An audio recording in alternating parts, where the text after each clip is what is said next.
პირველი ექსპერტების შეფასებით კრემლის სამხედრო და პოლიტიკური აგრესიის საფრთხე.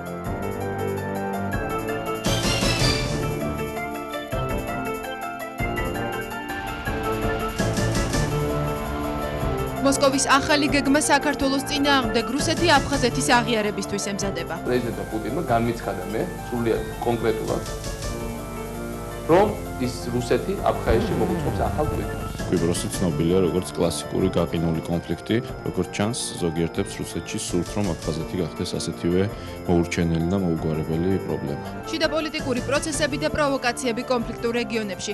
ვლადიმირ სოკორი, რეზო ადამია, ბათუ ქუთელია, თორნიკე შარაშენიძე დღის კომენტარში. საღამოშვიდობისა დღის მთავარი თემით ეთერშია დღის კომენტარი. აფხაზეთში დამატებითი ძალების და სამხედრო ტექნიკის მობილიზების პარალელურად რუსეთიდან სულ უფრო ხშირად ისმის აფხაზეთის აღიარების მოწოდებები. სამხედრო აგრესიის მცდელობა და პოლიტიკური ხულიგნობა ასეთია ოფიციალური თბილისის შეფასება. აღიარების მოწოდებების პარალელურად ცნობილი ხდება აფხაზეთთან დაკავშირებით მოსკოვის სხვა გეგმებიც. ახალი კვიპროსის მოწყობის მცდელობა დე-ფაქტო რესპუბლიკის ტერიტორიაზე. როგორც საქართველოს პრეზიდენტი ამბობს, ვლადიმირ პუტინმა ეს ქართველ კოლეგას მინსკის სამიტზე განუცხადა. რუსული აგრესიის საფრთხე საქართველოში განვითარებული მოვლენების პარალელურად ექსპერტების შეფასებები და მოსაზრებები. ჩაერთ დიალოგში გამოგზავნეთ მოკლე ტექსტური შეტყობინებები ნომრებზე 22 33 და 22 34. და მივესალმებით ჩვენი სტუდიის სტუმრებს. ჩვენი სტუდიის სტუმრები არიან თავდაცვის მინისტრის პირველი მოადგილე ბათუ ქუთელია, საქართველოს ყოფილი ელჩი გაეროში რევაზ ადამია, ექსპერტი თორნიკე შარაშენიძე. საღამოშვიდობისა ბატონებო, ძალიან დიდი მადლობა გადაცემაში მონაწილეობისათვის. სანამ ჩვენ ვისაუბრებდეთ საქართველოში და კერძოდ კონფლიქტურ რეგიონში აფხაზეთში განვითარებულ მოვლენებზე, ჩვენ გვაქვს პირდაპირი ჩართვა ვაშინგტონიდან. დღის კომენტარის შეკითხვებს უპასუხებს პოლიტოლოგი ჯეიმსთაუნის ფონდის ექსპერტი ვლადიმერ სოკორი. საღამოშვიდობის. უпростоრად ვაშინგტონში შუადღის პირველი საათია, შუადღე მშვიდობისა. ძალიან დიდი მადლობა გადაცემაში მონაწილეობისათვის. ბატონ სოკორ, საქართველოში ბოლო დროს განვითარებული მოვლენების შემდეგ ქვეყანაში გამოცხადებულია საგანგებო მდგომარეობა და დანიშნულია რიგ გარეშე საპრეზიდენტო არჩევნები. თქვენი შეფასება როგორია ამ პროცესების? Is this the question to me? Yes. Well, regarding Russian policy რაც შეეხება რუსეთის პოლიტიკას აფხაზეთთან მიმართებაში. Regarding Russian policy in Abkhazia, მე შემიძლია მოგახსენოთ, რომ არაფერი ახალი არ ხდება. ეს არის რუსული პოლიტიკა 93 წლიდან 94 წლიდან, რომელიც არასდროს არ იცვლება. განსხვავება გახლავთ ის, რომ რუსეთის გადაწყვეტილებები აფხაზეთთან მიმართებაში დაემთხვა დაძაბულობას საქართველოს პოლიტიკაში და ჩემი აზრით პოლიტიკური ძალა და ჯგუფი საქართველოში დაუახლოვდნენ ერთმანეთს სახელმწიფო ინტერესების გარშემო. და იდეა რომ აი ამ იდეამ უნდა ესე ვთქვათ ზევით უნდა დადგეს ყველაფერზე, რაც დღესდღეობით ხდება საქართველოში, იმიტომ რომ ეს არის ეროვნული ინტერესების უმაღლესი წერტილი. ვიწრო პარტიული ინტერესი უნდა გადავიდეს მეორე პლანზე დღესდღეობით. იგივე დროს უნდა აღნიშნოთ, რომ საქართველოს ნამდვილად ჭირდება უფრო თანამედროვე და უფრო ქმედითუნარიანი ოპოზიცია.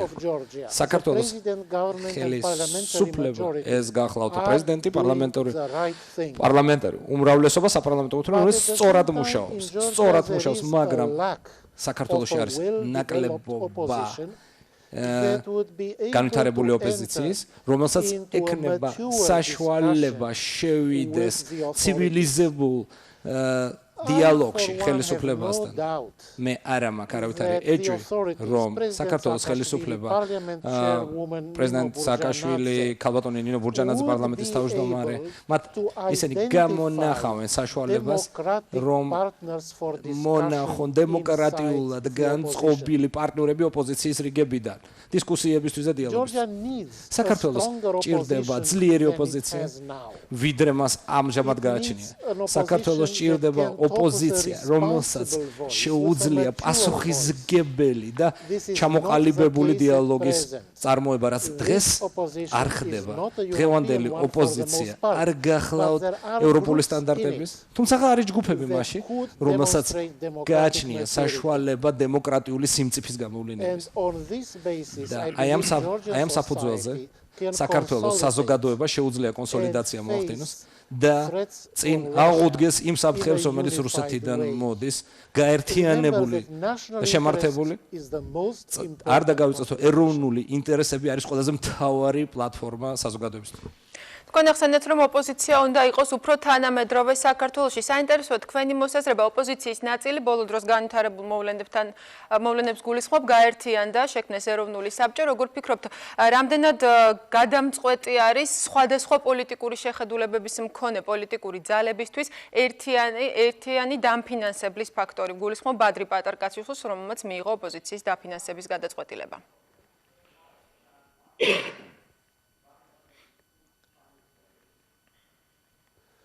Well, I don't think it is a healthy situation in any ჯანსაღი სიტუაცია შეიძლება უწოდოთ ამას ნებისმიერ ქვეყანაში. როდესაც ერთი ადამიანი, უმდიდრესი ადამიანი ქვეყანაში იწყებს დაფინანსებას ოპოზიციური პარტიების და ხდება ოპოზიციის ლიდერი. ეს არ უნდა ხდებოდეს სოფლიო დემოკრატიულ საზოგადოებაში, ეს არ ხდება არსად, ეს არაბუნებრივი სიტუაცია და ნათლად იკვეთება ინტერესთა კონფლიქტი. ბატონი პატარკაციშვილის შემთხვევაში იგი გახლავთ ყველაზე წამყვანი ბიზნესმენი ქვეყნის, გახლავთ მე პატრონე დიდი სატელევიზიო სადგურისა და მან ფაქტიურად დამფინანსებელი გახდა იგი, გამოაცხადა ყოშა თავი ზოგიერთი ოპოზიციური ძალებისა და ასევე გამოაქვეყნა პოლიტიკური პროგრამა. იმისთვის რომ შეიცვალოს კონსტიტუცია ისეთი გზით, რომელიც საქართველოს გადააქცევს არაფუნქციონალურ და არ შემდგარ სახელმწიფოდ. არაჯანსაღი სიტუაცია ნებისმიერი თვალსაზრისით და ნათლად ჩანს ინტერესთა კონფლიქტი ბატონი პატარკაციშვილის პოზიციებიდან გამომდინარე. იგი არ არის არჩეული ლიდერი და პარტიის ლიდერები, რომელსაც იგი აფინანსებს, არ გახლავან არჩეული ლიდერები ან არჩეული თანამდებობის პირები, როგორც წესი. მათი ძირითადი ნაწილი ყოველ შემთხვევაში, მაგრამ მე არ სურს მხოლოდ ვაკრიტიკო პოლიტიკური პარტიების, მცირე პარტიები გაახლავან, მცირე ჯგუფები, რომლებიც ლიდერის გარშემო არიან კონსოლიდირებულები, მაგრამ მათ გააჩნიათ ძალიან მცირე სოციალური ბაზა. დემონსტრაციებმა გვანახა, რომ სოციალური ბაზა ამ პარტიებს არ არის ფართე და ეს კვლავ მიბიძგებს მე იმისკენ რომ ვიფიქრო რომ საქართველოს ჭირდება უკეთესი ოპოზიცია, უფრო ევროპული სტანდარტის ასე ვთქვათ, ისეთი ოპოზიცია, რომელთვისაც საქართველოს მოქალაქეების ინტერესს აყენებს უფრო მაღლა, ვიდრე მათი საკუთარი ამბიციები არის. დაახლოებით 10 პარტია შევიდა ამ ალიანსში. ფაქტიურად ევროპულ განვითარებულ დემოკრატიებში ესეთ სიტუაციას თქვენ ვერ აღმოაჩენთ. და იმისთვის რომ უბიძგოთ და გავამხნევოთ პარტიები კონსოლიდაციისკენ და იმისთვის რომ არსებობდეს რეალური პარტნიორი ოპოზიციაში მთავრობისათვის, კარგი აზრი იქნებოდა საარჩევნო კოდექსში ცვლილებების შეტანება იყოს. ეს მისცემდა ოპოზიციურ პარტიებს, პასუხისმგებელ პარტიებს, მე ხას უსვამ, მათ მისცემდა სტიმულს და ბიძგს, რომ არ გაცნեն დემოკრატიული სისტემის ფარგლებს, იმოქმედონ კანონის ფარგლებში და არ გაცნեն კონსტიტუციის ზღვარს, არ გაცნენ კანონის მოთხოვნების ფარგლებს. თუმცა საარჩევნო კოდექსთან დაკავშირებით ოპოზიცია და სადამრავლესობა შორის მიმდინარეობს დიალოგი და ისინი ცდილობენ შეთანხმების მიღწევას. ბატონ სოკორ, ბოლო დროს გასულ კვირას განვითარებული მოვლენების შემდეგ საქართველოს ხელისუფლების მხრიდან შეფასდა როგორც რუსული სცენარით ხელისუფლების შეცვლის მცდელობა. თქვენი მოსაზრება როგორია ამ არგუმენტთან დაკავშირებით, რამდენად მწვავედ იდგა ეს საფრთხე საქართველოს წინაშე? Well, changing the government თავრობის შეცვლა changing the government is only the job of the ეს Georgian მხოლოდ parliament საქართველოს and of the პარლამენტის Georgian public. და საქართველოს ხალხის პრეროგატივა No გახლა. outside არც country ერთ has any გარეთ business ძალას, არც ერთ trying to ქვეყანას propose არ to აქვს Georgia საქმე changes in the government. შესთავაზონ საქართველოს თავრობის ცვლილებები. And ან this რაღაცით again უბიძგონ is ამისკენ. one more reason და ეს კიდევ და კიდევ for, ერთი serious დამატებითი მიზეზი discussion. It's been გაახლავთ called სერიოზული dialogue. I would call it დისკუსიისთვის. serious discussion. დიალოგს ეძახიან, მე ვეძახის authorities სერიოზულ and the განხილვას responsible ხელისუფლებასა და opposition ოპოზიციის პასუხისმგებელ about ნაწილს შორის defending national interests. ეროვნული ინტერესების დაცვასთან დაკავშირებით. If the თუ responsible opposition parties პასუხისმგებელი ოპოზიციის manage to ნაწილი receive მოახერხებს more seats in parliament, მიიღოს უფრო მეტი this ადგილები would have პარლამენტში, beneficial ეს effects იქნება in სასარგებლო building and consolidating ქვეყნის of შენებლობისა და national კონსოლიდაციისათვის, ეროვნული in შეთანხმების order to მისაღწევად, face the იმისთვის threats რომ from წინაღუდგეთ რუსეთის in a საფრთხეებს unified way. გაერთიანებული და შემართული გზით. That is why I და support აი President ამიტომ Saakashvili ხარს and, უჭერ Nino ბატონ სააკაშვილს და Burjanadze's, ქალბატონ ბურჯანაძის initiative ინიციატივას to conduct political ჩატარდეს discussions პოლიტიკური with opposition დისკუსიების სერია ოპოზიციასთან. about the basis for political consensus პოლიტიკური in parliament. კონსენსუსის საფუძვლების შესახებ პარლამენტში. ბატონ სოკორ, დასავლელი ექსპერტების ნაწილის კრიტიკას იმსახურებს საქართველოში საგანგებო მდგომარეობის გამოცხადების შემდეგ მედიაზე დაწესებული შეზღუდვები. თქვენი პოზიცია როგორია ამასთან დაკავშირებით?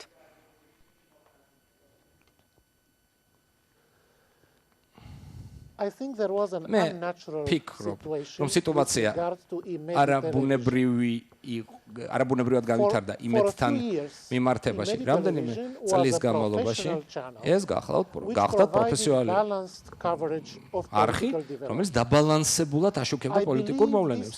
მე როგორც ხედავ, შეიცვალა ეს მდგომარეობა უკანასკნელი თვეების განმავლობაში. ორჯერ ვიყავი ბოლო დროს საქართველოში, ოქტომბრის დასაწყისში და ბოლოში და ნოემბრის დასაწყისში და საკუთარი თვალით ვიხილე, რომ გაშუქება ამ ტელევიზიის მიერ ასახავდა პოლიტიკურ პრიორიტეტებს და პოლიტიკურ მიზნებს. ბატონ პატარკაციშვილის არხის მეპატრონის. ანუ ბალანსი და პროფესიონალიზმი განიცდიდა სერიოზულ დარტყმას. ანუ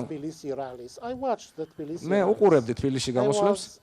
unfavorably impressed. ძალიან ცუდი შთაბეჭდილება მოახდინა. აი იმ ესე ვთქვათ, აი იმ ზიზღის და იმ წაქეზების დამოკიდებულებამ, რომელიც აი ამ არხიდან მოდიოდა. და მე ძალიან არ მესიამონა 24 საათიანი წამქეზებელი, გაუთვითცნობიერებელი, ძალიან ესე ვთქვათ, ზოგჯერ ზიზღით აღსავსე ესე ვთქვათ, ინფორმაციები ყველა არ იყო ესეთი ხასიათის, მაგრამ უმეტესობა ესეთი სახის გახლა და მე დარწმუნებული ვარ, რომ საქართველოს საზოგადოებასაც არ მოსწონდა ეს და მე ვაკვირდებოდი, როგორ მცირდებოდა დემონსტრანტთა რიცხვი ყოველ დღე მცირდებოდა პროტესტანტთა რიცხვი და პარადოქსული ალბათ, რომ ლოზუნგები დემონსტრანტთა უფრო და უფრო ექსტრემალური ხდებოდა იმის ფონზე, რომ მათი რიცხვი მცირდებოდა. აბსოლუტურად მოულოდნელი საკითხი გახდა ეს, რაც უფრო მცირე იყო მათი რაოდენობა, მით უფრო რადიკალური და ექსტრემალური იყო მათი გამოსვლები და მათი ლიდერები. ბატონ სოკორ, მიუხედავად იმისა, რაც თქვენ აღნიშნეთ, როგორ ფიქრობთ, გამართლებულია თუ არა ამ კონკრეტული მედია საშუალების მაუწყებლობის შეწყვეტა? It's very difficult to justify თული the stopping of any საკითხია broadcast. შეწყვეტა ნებისმიერი სადგურის მაუწყებლობის. ძალიან ძნელია გაამართლო ნებისმიერი თავისუფალი მასმედიის ჩახშობა. მე ჟურნალისტად ძალიან ბევრი წელი ვიყავი, ესე ვთქვათ, მუშაობდი, ჟურნალისტი ვიყავი, ესე ვთქვათ, სანაპოლიტიკური ანალიტიკოსი გავხდები. ესე ვთქვათ, რადიო თავისუფლების ჟურნალისტი ვიყავი 30 წლის განმავლობაში. და ჩვენ ძალიან ნათელი პროფესიული მითითებები ჰქონდა. ეს ვთქვათ, თავისუფალი ევროპას ვეძახდით ასე რადიო სადგურს. ჩვენ არასდროს არ შეგვეძლო გადაგვეცა წამქეზებელი ინფორმაცია. და რაღაც ჩვენი ტონი უნდა ყოფილიყო ძალიან შეწონილი, დაბალანსებული, ანალიტიკური. ჩვენ არ შეგვეძლო პირადი შეტევა მეგვეტანან არც ერთ ადამიანზე. ეს წარმოუდგენელი იყო ჩვენთვის, ასე თქვენ, რადიო თავისუფლებაზე. არც ერთ ადამიანს ეს არ ეხება, არც ერთ სახელმწიფო მოღვაწეს, ეს ბანდიტს, ტერორისტს არავის არ შეიძლებოდა აი ესეთი ესე ვთქვათ შეფასებების გაკეთება კომუნისტური ლიდერების წინააღმდეგაც კი ვაბალანსებდით ჩვენ ლექსიკონს, ჩვენ მივყვებოდით დასავლური ჟურნალიზმის წესებს, ჩვენ მივყვებოდით ამ სპეციალურ შეზღუდვებს, კულტურულ და თავდაჭერილ საქციელს და მე დარწმუნებული ვარ, რომ უნდა გაიხსნას აუცილებლად უნდა აღდგეს მისი მაუწყებლობა, მაგრამ მათ უნდა გააკეთონ ყველაფერი, რომ პროფესიული სტანდარტები არ დაარღვიონ. ეთიკის სტანდარტები არ დაარღვიონ. მას მრჩეველთა საბჭო უნდა აკონტროლებდეს, რომელიც შეირჩევა საქართველოს საზოგადოების ყველაზე პატრიოტული წევრებისაგან. უნდა იქ უნდა იყოს წარმომადგენლები არა სამთავროების, რომელსაც დემოკრატების რეპუტაცია, პროფესიონალი ჟურნალისტები უნდა იყვნენ ამ საბჭოში, მასმედიის ექსპერტები, რომელსაც შეუძლიათ შექმნან აი ესეთი საკონსულტაციო საბჭო, ბავშვად ეს თავისუფალი რადიო თავისუფლება, რადიო თავისუფალი ევროპა, რომელსაც მე მუშაობდი, აი ესეთი ორგანიზაციები ხელმძღვანელობდნენ. ის ფონდიც კი, სადაც რომელსაც მე წარმოვადგენ, აი მას აქვს ესეთი საკონსულტაციო საბჭო. და აი ამ საბჭოში ძალიან ყურადღებით აკვირდებიან პროფესიული სტანდარტების პატივისცემას. და ეს შეიძლება იყოს ერთი გზა, იმედი დაუბრუნდეს მაუწყებლობას, იყოს დაბალანსებული, იყოს პარტიული, არ იყოს პარტიული ინტერესების სხვა დამცველი და ასე შემდეგ. ბატონ სოკო, ჩვენ საუბრობდით რუსეთის ინტერესებს და რუსეთის ფაქტორის გავლენაზე საქართველოში მიმდინარე პროცესებს, ასევე კონფლიქტურ რეგიონებთან მიმართებაში. ბოლო დროს რუსეთის მხრიდან ხშირად ისმის განცხადებები და მოწოდებები აფხაზეთის აღიარებაზე. როგორ ფიქრობთ, თუ რუსეთმა მართლაც რეალურად მოინდომა ამ კუთხით ნაბიჯების გადადგმა, რა შეიძლება ამას დაუპირისპიროს ქართულმა მხარემ?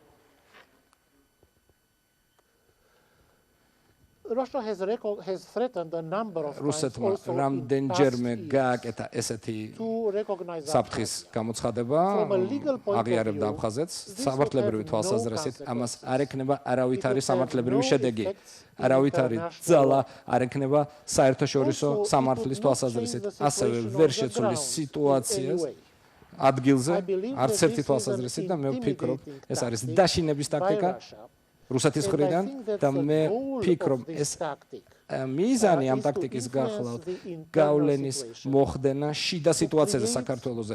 რამე თუ შეიქმნას მტრული გაწყობა საქართველოს საზოგადოებაში, რამე თუ შეიქმნას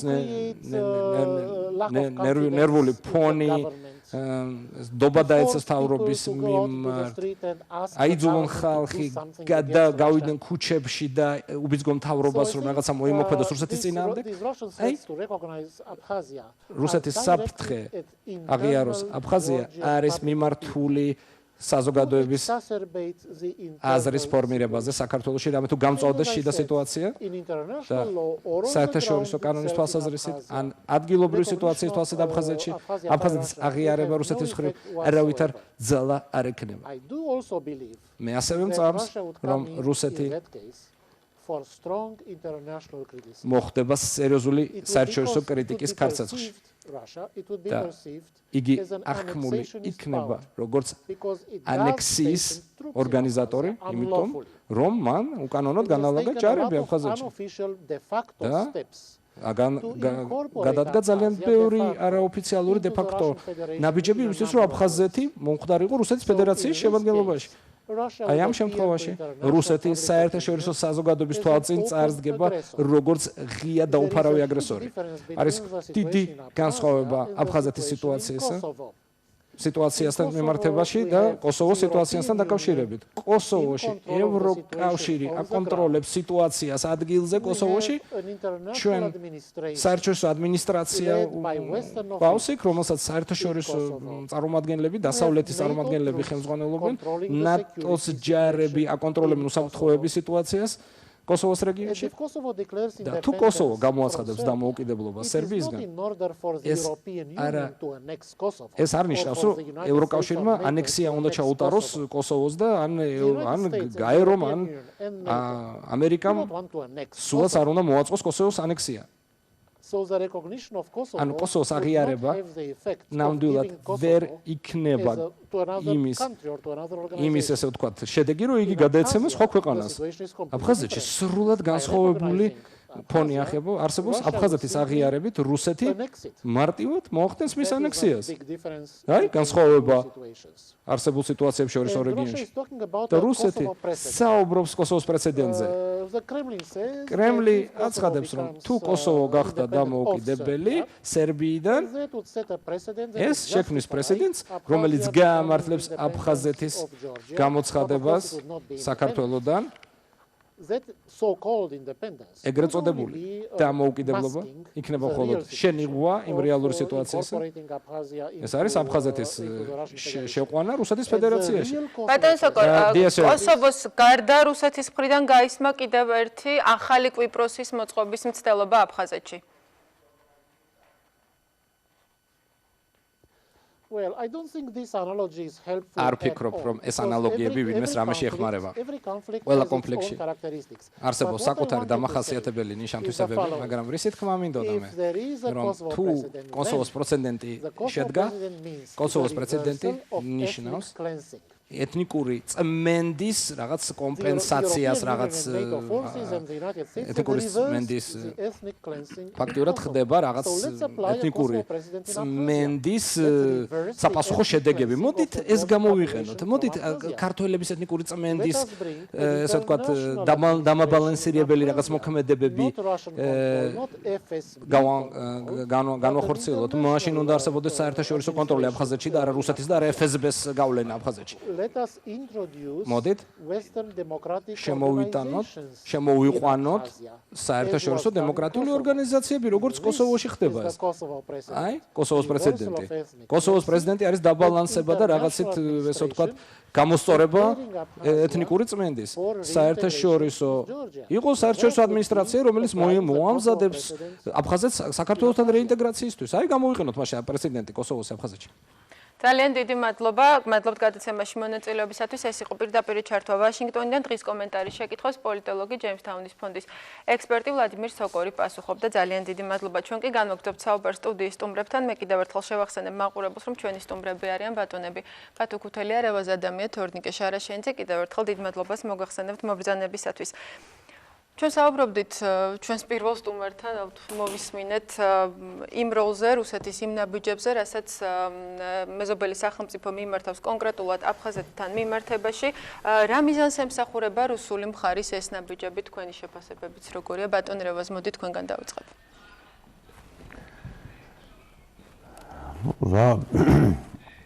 ვლადმა ძალიან კარგად და სწორად ილაპარაკა თუ რა აქვს მიზანი რუსეთს ხა ბოლო ტექნიკის შეყვანა რიცხოვანი თუ იმდენად დიდი მნიშვნელობა არ აქვს. მნიშვნელობა აქვს თქვათ რა დგას, რა არის мотиваცია. რატომ არ არის მონდომებული რუსეთი მაშინ რომ აფხაზეთის კონფლიქტი მოგვარდეს. ეს გამომდინარეობს ჯერ კიდევ დაწყებული ბათუს დამემოწმება 90-იანი წლების დასაწყისიდან პრიმაკოვის დოქტრინით, რომ მოდი შევქმნათ პრობლემები ჩვენ მეზობელ სახელმწიფოებს იმისათვის, რომ მათ არ მოინდომონ, ასე ვთქვათ,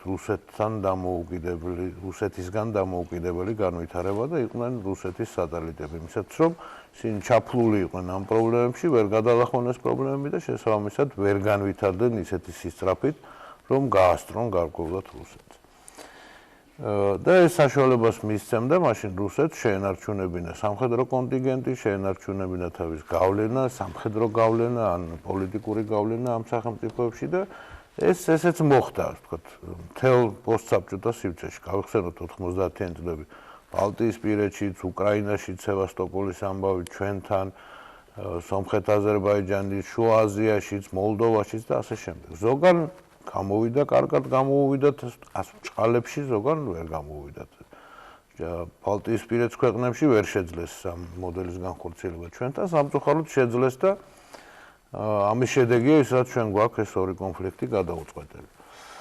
მე მინდა ვთქვა, რომ ვლადიც მართალია და ჩემი შეხედულება ზუსტად ესეთია, რომ ეს არის ისტორიულად ეს არის წაგებული თამაში რუსეთის მხრიდან, იმიტომ რომ მათ სამწუხაროდ აი აფხაზებით და ოსებით მოახჩიეს ჩიხში, მათ თვითონაც ხელი შეუწყეს, რა თქმა უნდა, მაგრამ ისტორიულ ჩიხში, იმიტომ რომ სამართლებრივად არ არსებობს მოდელი და არ არსებობს სიტუაცია, როდესაც ვინმე თუ არ ჩავთვლით ისეთ ვთქვათ მარგინალურ ამ შემთხვევაში ქვეყანას როგორც რუსეთი ან ბელორუსია და დიდად არ განსხვავდებიან დაუშვათ ჩრდილო კორეისაგან აღიარებს დამოუკიდებლობას ან აფხაზეთის ან სამხრეთ ოსეთის. ყველა ეს ვთქვათ მოქმედება არის განწირული იმისთვის, რომ დრო გაჭელო რაღაცა დრომდე. ამასე წინააღმდეგ ამ ხიდან გამომდინარეობს რუსეთის წინააღმდეგობა ასევე საქართველოს ნატოში შესვლაზე, იმიტომ რომ როგორც კი საქართველოს ნატოს წევრი ქვეყანა ხდება, მაშინ პოლიტიკური ლანდშაფტი, მოლაპარაკებითი ლანდშაფტი არის სრულიად სხვანაირი, საქართველოს არის უკვე ალიანსის წევრი ქვეყანა და ესეთ მოძრაობებს, როგორც აი დღეს მოხდა გუშინ ეს შემოყვანა, გაყვანა ვიღაცების, პრაქტიკულად შეუძლებელი ხდება. ამიტომ ბლოკავს რუსეთი ამ მიმართულებას. ეხლა რა გამოვა აქედან, ხო? მე დარწმუნებულია, რომ ეს არ არის ნამდვილად ადვილი ამოცანა ამ პრობლემის გადაწყვეტა, მაგრამ რეალური ამოცანა. არავის არ ეგონა, მე შეიძლება ცოტა ძალიან უკან ვიყურები, მაგრამ არავის არ ეგონა 70-იან წლებში, რომ გერმანიის დემოკრატიული რესპუბლიკა გახდება ფედერაციული რესპუბლიკის ნაწილი და გერმანია გაერთიანდება. და რომ პოლონეთი და ჩეხოსლოვაკია და ისე როგორც ბალტიისპირეთის ქვეყნები, არა ვარშავის ქვეყნის წევრები, ვარშავის ხელშეკრულების წევრები იქნებიან, არამედ ნატოს წევრი ქვეყნები იქნებიან სულ რაღაც 10 წელიწადში. ისტორიული თვალსაზრისით ეს ძალიან მცირე დროა და მე ვფიქრობ, რომ ჩვენ ცხოვრებაში ასევე იქნება ის დრო, როდესაც ჩვენც ვიქნებით ნატოს წევრი, ჩვენ მთელი ჩვენი ტერიტორიით, იმიტომ რომ პრაქტიკულად ეს არის ის ტერიტორია, რომელიც აღიარებულია გაეროს მიერ, აღიარებულია ყველა საერთაშორისო ორგანიზაციის მიერ, ყველა ნორმალური ქვეყნის ხელისუფლების მიერ, თუ არ ჩავთვლით კვლავაც ასე ვთქვათ, ცოტა ავადმყოფურ შეხედულებას ზოგიერთი ჩვენი მეზობელი. ძალიან დიდი მადლობა ბატონებას. ბატონ ბათუ, ვსაუბრობთ აფხაზეთზე და იქ ამ ტერიტორიაზე, კერძოდ გუდაუთაში გაურკვეველია რუსული სამხედრო ბაზის საკითხი, რამდენად ჩემთვის არის ცნობილი. დღეს კი უკვე დასასრულს მიუახლოვდა, როგორც ვიცით, რუსული ბაზების გაყვანის პროცესი, თქვენ გააფორმეთ ოფიციალურად შეთანხმება ბათუმის ბაზის გადმოცემასთან დაკავშირებით. რა ხდება გუდაუთის ბაზაზე, რამდენად ინფორმირებულია მეტნაკლებად ქართული მხარე? პირველ რიგში უნდა აღინიშნოს ის, რომ ეს არის ის შეუსრულებელი ვალდებულება, რომელიც სტამბულში აიღო რუსეთის ფედერაციამ 99 წელს და დღემდე რჩება შეუსრულებელი. ამ ვალდებულების შეუსრულებლობის გამო რუსეთი თავის პირობას არ ასრულებს არა მარტო საქართველოს მიმართ, არამედ ყველა ეუთოს წევრი ქვეყნის მიმართ, რომელთან ერთადაც მან ეს ვალდებულება აიღო და შესაბამისად ამ ვალდებულების შეუსრულებლობით აფერხებს ევროპაში ჩვეულებრივი შეიარაღებული ძალების ხელშეკრულების რატიფიკაციას. რამდენად ვიცი, რომ გაყვანილია პერსონალი და ტექნიკა. რუსული მხარე ამტკიცებს, ეს ახალი ამბავი არ არის, რუსული მხარე ამტკიცებდა იმასაც, რომ წითელ უბანში ჩამოვარდნილი რაკეტა არ იყო გასროლილი რუსული თვითმფრინავის მიერ, ან არ იყო რუსული წარმოების, მსგავს მტკიცებებს უკვე ჩვენ კარგახანია შეჩვეული ვართ, მაგრამ საერთაშორისო თანამეგობრობაც შეჩვეული არის, მაგრამ ეს ყოველგვარ არგუმენტს არის მოკლებული იმ მარტივი მიზეზის გამო, რომ საერთაშორისო მექანიზმები იძლევა საშუალებას ცალსახად გადაამოწმოს, არის თუ არა ეს შესრულებული. არის ინსპექციის რეჟიმები, რომელიც რუსეთის კეთილინების შემთხვევაში შეიძლება დაშვებული იყოს ამ ბაზაზე და ერთხელ და სამუდამოდ მარტივად დადასტურდება, არის ეს ბაზა გაყვანილი თუ არ არის. რასაც რუსეთი ეწინააღმდეგება და ჩვენ იმედი გვაქვს, რომ საერთაშორისო ზეწოლის შედეგად ამ შედეგს მივახცევთ თანაც უმოკლეს პერიოდში. ბატონ, რაც შეეხება კონკრეტულად კონფლიქტის მოგვარებას, უпростоრად რუსეთის მხრიდან გაკეთებულ განცხადებებს, კოსოვოს პრეცედენტზე, კვიპროსის პრეცედენტზე, თქვენ როგორ ფიქრობთ, რამდენად რეალურია ეს საფრთხე საქართველოს ერთ-ერთ კონფლიქტურ რეგიონთან მიმართებაში? ესეთი განცხადებები რუსეთის თუ გავითვალისწინებთ, რომ ესეთი განცხადებები მოდის რუსეთის უმაღლესი ხელისუფლების წარმომადგენლებისგან, პრეზიდენტისგან ან იმ ხალხისგან, ვისაც უშუალოდ გავლენა აქვს რუსეთის პოლიტიკაზე, საგარეო პოლიტიკაზე, მაშინ შეგვიძლია წელსახავ თქვათ, რომ საკმაოდ დიდი საფრთხე არის და რაღაც გარკვეულ პირობებში ალბათ რუსეთი ამნაბის გადადგამს. თუმცა აქვე კიდევ ერთხელ უნდა აღინიშნოს ის გარემოება, რომ ამისი არანაირი სამართლებრივი მექანიზმი არ არსებობს და ამ სტატუსის ლეგიტიმაცია, როგორც დამოუკიდებელი სახელმწიფო აფხაზეთის შეუძლებელი არის. წინა გამოსვლილ ექსპერტ ვლადიმერ სოკორს დავეთანხმები იმაში, რომ რუსეთი ამით ცდილობს საქართველოს ბალანსიდან გამოიყვანოს და შესაბამისად ყურადღება გადაიტანოს საქართველოს არა მის რეფორმებზე, ეკონომიკურ განვითარებაში, ნატოში ინტეგრაციაზე, არამედ აი ამ რაღაც გაურკვეველ პოლემიკაში კოსოვოს პრეცედენტი შეიძლება თუ არ შეიძლება იყოს გამოყენებული. თუმცა ამისი საბოლოო შედეგი იქნება ის, რომ რუსეთი თავის იმიჯს სერიოზულად დააზიანებს, მაგრამ საბოლოოდ მაინც საქართველოს ტერიტორიული მთლიანობა იქნება აღდგენილი და ბატონ რეზოს დავეთანხმები, იმედს ვიტოვებ, რომ ძალიან უახლოეს მომავალში საქართველო გახდება ნატოს წევრი ქვეყანა მისი სრული ტერიტორიებით. ბატონ თორდგა, თქვენი მოსაზრება როგორია, რა იქნება ამის შედეგი? ანუ რეალურად რამდენად არსებობს ეს საფრთხე კონფლიქტურ რეგიონებთან მიმართებაში, გულისხმობ რუსეთის მხრიდან გაკეთებულ განცხადებებს? მე მაინც გონია ეს არის საბოლოო ჯამში მაინც ბილეთი, რადგანაც საბედნიეროდ ტერიტორიის ნაწილს აფხაზეთში ჩვენ ვაკონტროლებთ. აქედან ჩანს თუნდაც რა კარგია, როცა შენ სადღაც შეიძლება შენი იურისდიქცია, რადგანაც თუ უბრალოდ გამოიყენებს სიტყვას ეგ კოსოვოს პრეზიდენტს, საიდანაც ძალიან უნდა რომ პრეზიდენტი შექმნას თუ კოსოვოს დამოუკიდებლობას ცნობს დასავლეთი, მაშინ იგი ავტომატურად მოდის ჩვენთან საომარ მდგომარეობაში, რადგანაც ნახევარი ტერიტორია ჩვენს მიერ კონტროლდება, თუ ნახევარი არ შეიძლება ნაკლები. ახლა იგი ახსენებს მეორე პრეცედენტს, სადღაც კოსოვო მიიჩნია, რომ შეიძლება ამ ეტაპზე რომ ცოტა იყოს სახიფათოა მისთვისაც, რადგანაც თვითონ შინ შეუქმნის პრობლემებს ავტონომიების სახით. ახლა ახსენებს კვიპროსის პრეცედენტს, რომელიც გაყოფილია ნაწილად მეოხსენებად. აქაც მე მგონი ბლებთან უნდა ქონდეს საქმე, რადგანაც ამ შემთხვევაში დავეთანხმები ნამდვილად ვლადიმერ სოკორს, რომ რუსეთი მოიქცევს თავის თავს სრულ დიპლომატიურ იზოლაციაში. დაიმსახურებს საერთაშორისო ანუ რაში უნდა აწყობდეს დაუშვათ რუსეთის ხელისუფლებას? არ უნდა აწყობდეს არანაირად, იგი ეწევა მცოცავ ანექსიას, ისეც ეწევა მცოცავ ანექსიას აფხაზეთში და გააგრძელებს მცოცავ ანექსიას ჩემი აზრით. არაერთი შემთხვევაში მკვეთრ ნაბიჯებს რუსეთი თვითონ ეს სოჩიაში ოლიმპიადის წინ არ გაადგენს ჩემი აზრით. ეს ისედაც კეთება ყველა იმისთვის, რომ საქართველოს შიგნით გააჩინოს, ესე ვთქვათ, გავიმეორებ გამოსვლთან ათქოს, გააჩინოს, ესე ვთქვათ, შიში და გააჩინოს უნდობლობა იმ კურსის მიმართ, რომელიც სტარდება. ანუ ვალგვინა ნატოში თუ დავიშლებით. ანუ საქართველოში განვითარებული მოვლენები კავშირშია რუსეთის გააქტიურებასთან აფხაზეთში, თქვენ გინდათ აღნიშნოთ.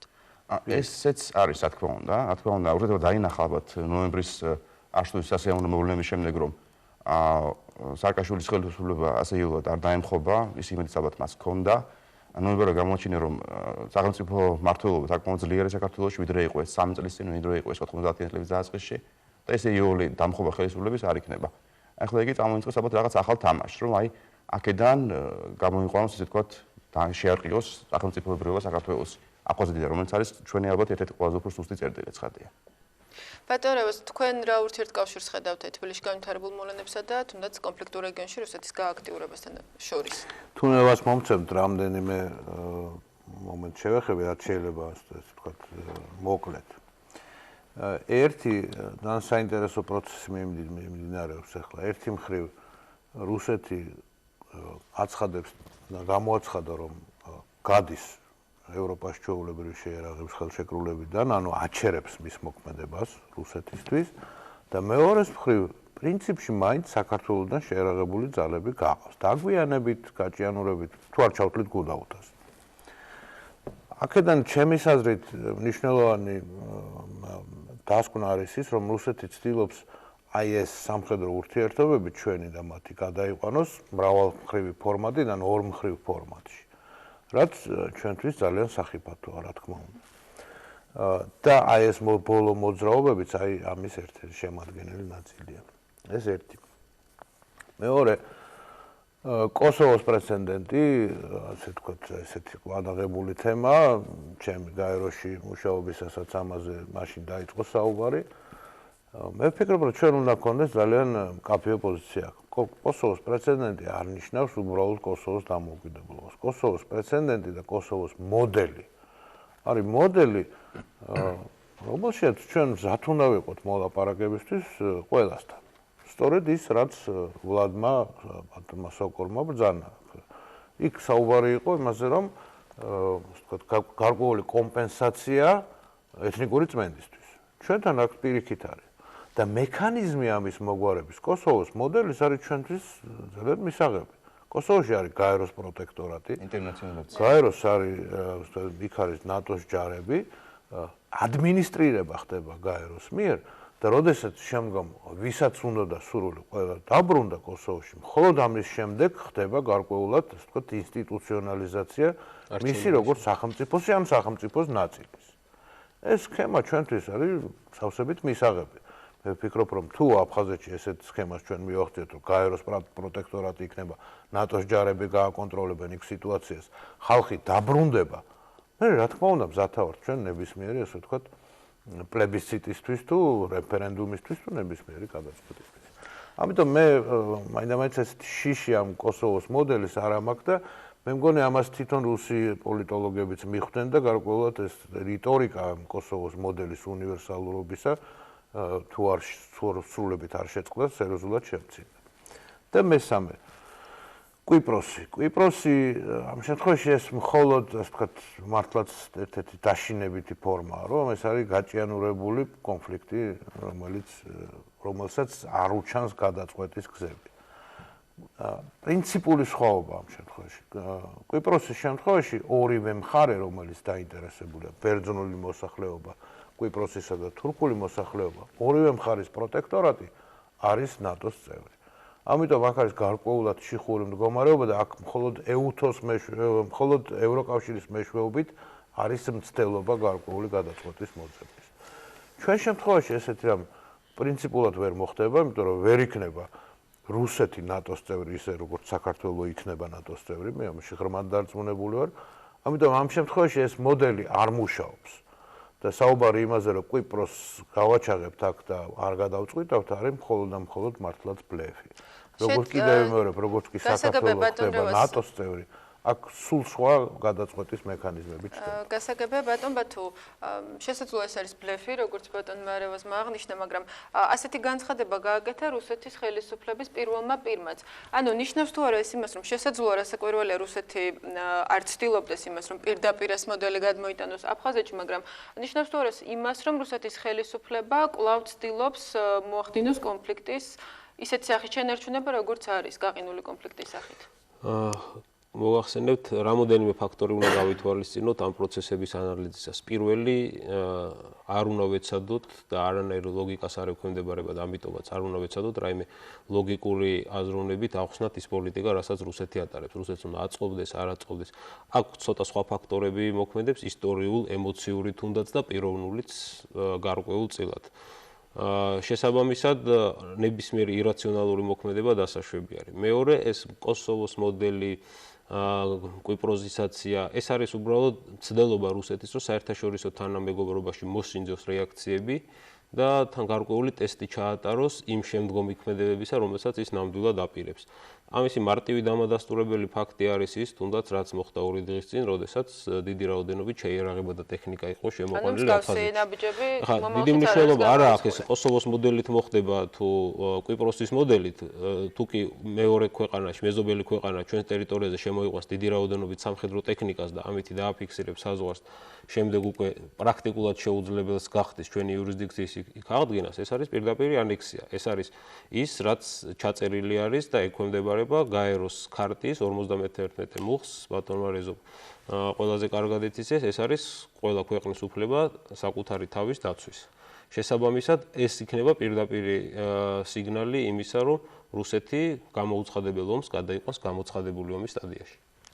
ბატონ თორნიკე, იყო ასეთი მოსაზრებებიც, რომ საქართველოს ხელისუფლება ერთგვარად ცდილობს ქვეყანაში განვითარებული მოვლენებიდან ყურადღება გადაიტანოს კონფლიქტურ რეგიონებზე. ოპოზიციის ნაწილის მხრიდან გამოითქვა ასეთი მოსაზრებები. თქვენი კომენტარი როგორია ამ შეფასებაზე? მე ვიტყოდი, რომ საქმე მოხდომენ როგორც წესი რუსეთის ირაციონალურ ქმედებასთან, როგორც კი საქართველოს შიგნ თუ შტება პრობლემები, განხრეჩვის საფრთხე ემუქრება, ამ დროს რუსეთი ჩადის ხოლმე როგორც წესი. ისეთ სისრულეს რომ გაერთიანებს საქართველოს ყველას ერთად, ესე თქვათ. ამნაირ შემთხვევაში გახსოვთ ჩვენ იგივე შევრონეძის კარიერი და როდესაც შევრონეძე კარგავდა ხოლმე მოსახლეობაში ხარაჯერას, ამ დროს რუსეთი გამოდიოდა და იწყებდა შევრონეძის სასტიკ კრიტიკას, იწყებდა ჩვენი ტერიტორიის დაბრუნებას და ამ დროს ხდებოდა ხოლმე გაერთიანება ყველას ისე შევრონეძის გარშემო. ასე რომ არ ამგონია ეს ვერ სწავლობს ჩქოს ვერნაირად, ასე რომ არ ამგონია ეს ხელისუფლებას არ სჭირდება მაინდამაინც გადაიტანოს ყურადღება, თვითონ რუსეთს გადააწყობენ ყურადღება ჩვენი ყველასი იგივე აფხაზეთის მმართველებით. მე ისე ვინდა დაუბრუნდა იგივე პრეცედენტებს კოსოვოს და კვიპროს ბატონეჟოს ეხლა თქო უნდა დავეთანხმე იმაში რომ კოსოვოს მოდელი ჩვენ გვაწყობს ისეთი როგორც გააკეთა ეს შექმნა თავის დროს ნატომ და ევროკავშირმა, ანუ მოხდა სრული ინტერნაციონალიზაცია, გაიარეს თავდამბოლოდი ყველა ეტაპი. იქ შევიდა ნატო სამშვიდობები და ასე შემდეგ და ჩატარა რეფერენდუმი. და რუსეთს პრეტენზია აქვს რომ კოსოვოს მოდელი წაიკითხოს ისე როგორც მას აწყობს.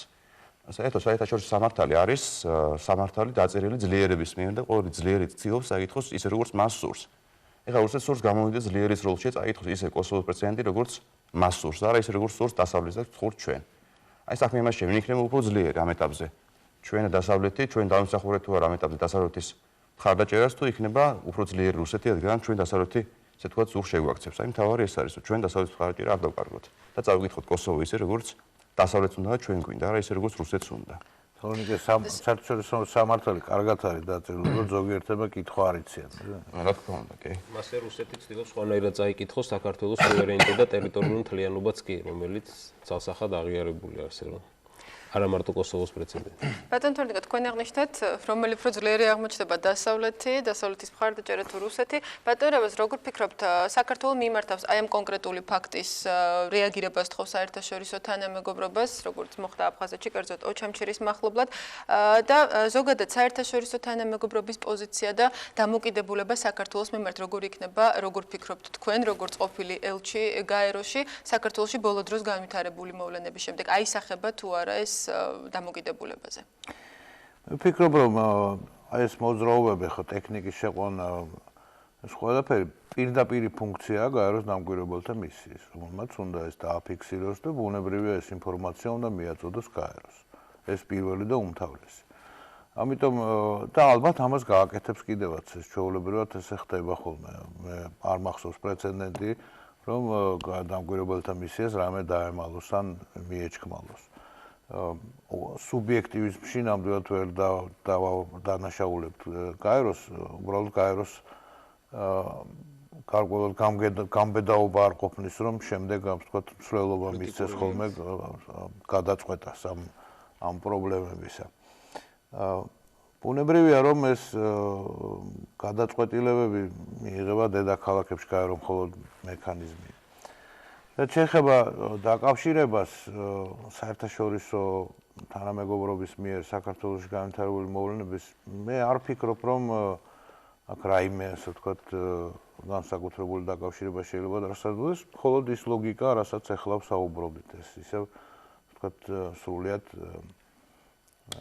ძალიან საეჭვო და საინტერესო ლოგიკაა, რომ რაღაცა დააშინოს საქართველოს რუსეთის ხელისუფლებამ შექმნას იმის ნერვიული ფონი, შექმნას გარკვეულ სირთულეები იმისთვის, რომ აი მოსახლეობა იყოს შეშინებული და ვიღაცა მიფიქროს, რომ ხوارაჯობებს მართლა იქნებ რუსეთში შემადგენლობაში ვიყოთ.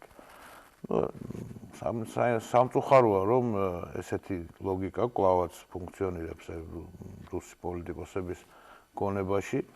და გააზრებული მაინც არ აქვს სახელმწიფო უკვე არის დამოუკიდებელი ქვეყანა, ის შედგა როგორც ქვეყანა და არასოდეს არ იქნება მეგობრული ქვეყანა ძალის გამოყენებით, პროვოკაციებით, მოსყიდვით, შანტაჟით თუ ჯაშუშების შემოგზავნით.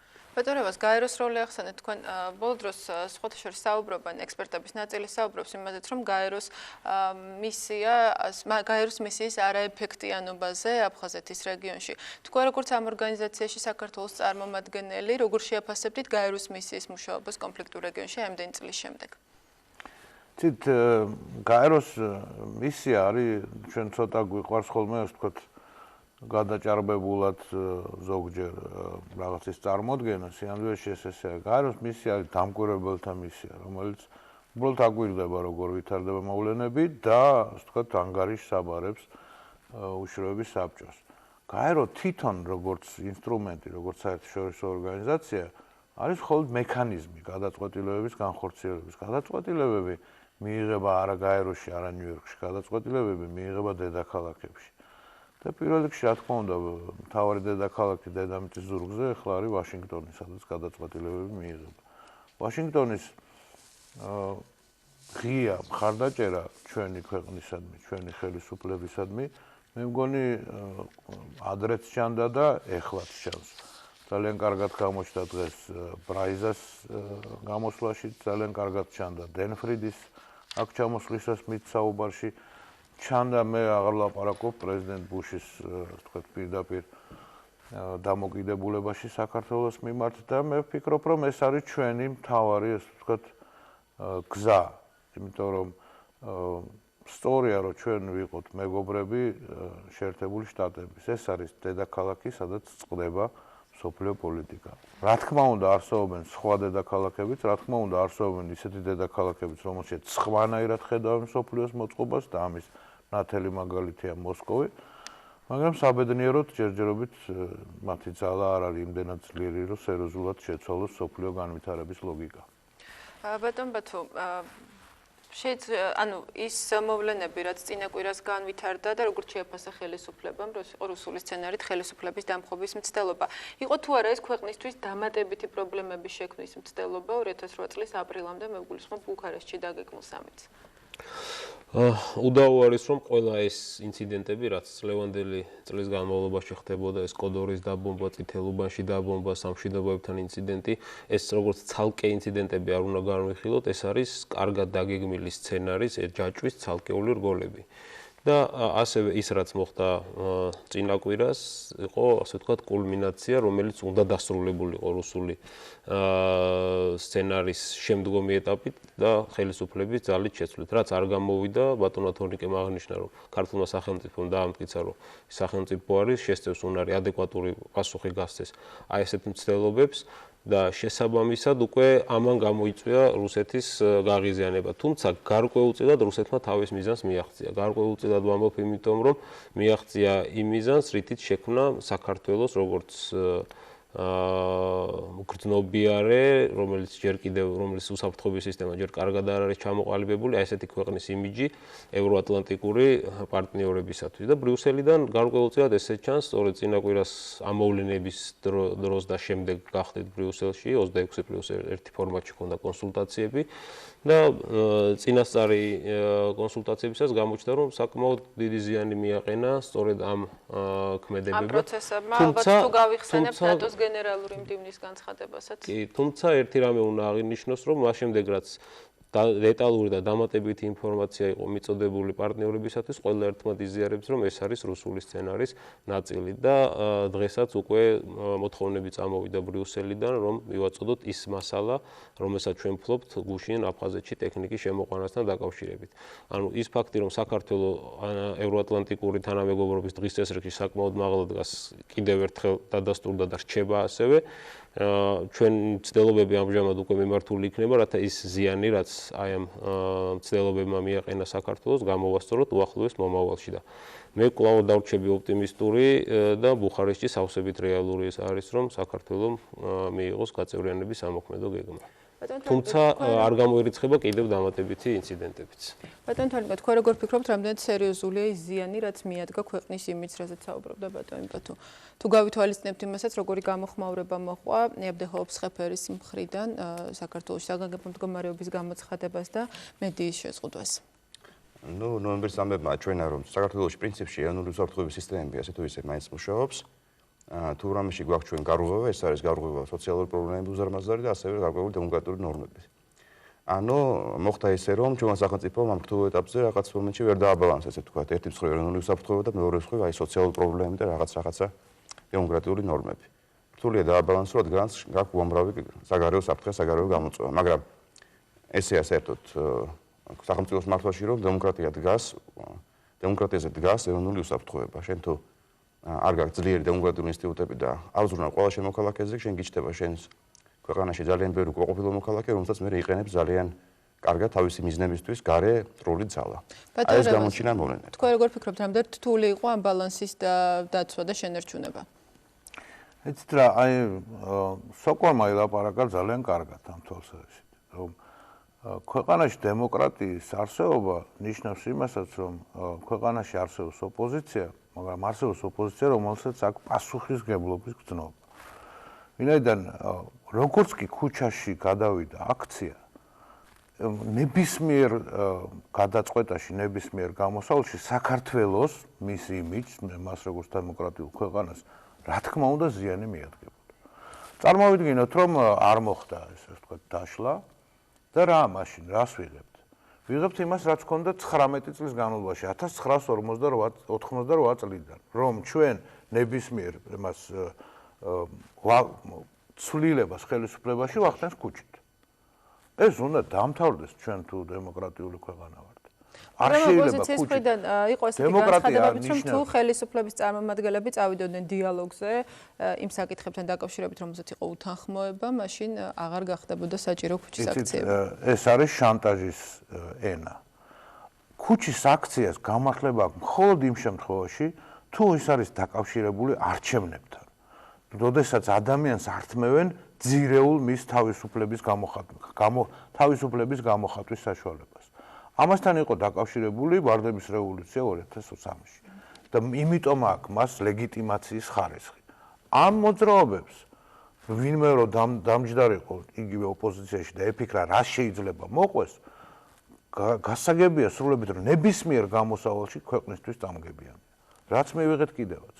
თუმცა ერთი რამ მე ვთვლი არანაირად არ ვამართლებ არანაირ ძალადობას, არასოდეს არ გავემართლებია, მაგრამ სახელმწიფო უნდა ჩამოყალიბდეს როგორც სახელმწიფო და ქუჩით რაღაცის მიღწევა არ ნიშნავს არც სახელმწიფოებრებას და არც დემოკრატიის განვითარებას.